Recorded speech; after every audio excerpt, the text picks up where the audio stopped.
జైగా ఉంది మాతాజీ. జైగా ఉందా రాజు?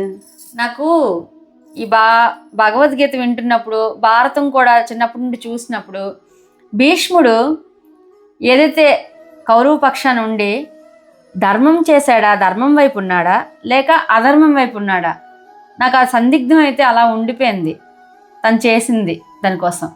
మీరు చెప్పండి దాని గురించి ఏదైనా. భీష్ముడు తను ధర్మం అంటే తన తండ్రి మాటని పాలిస్తున్నాను అనుకున్నాడు.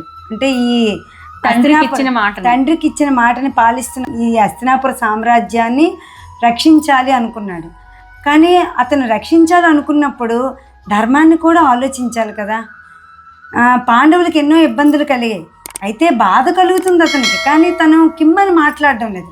ద్రౌపదికి కూడా నిండు కొలువులో వస్త్రాపహరణం జరిగింది.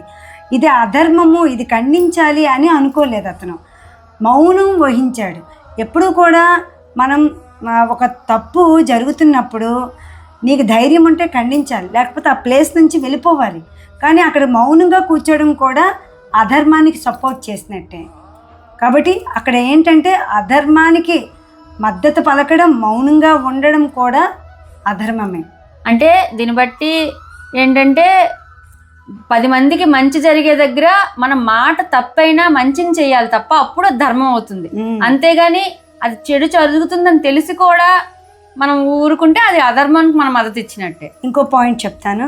అశ్వత్థామ అక్కడ నిండు కొలువులో వస్త్రాపహరణ జరుగుతున్నప్పుడు అతను ఖండించాడు.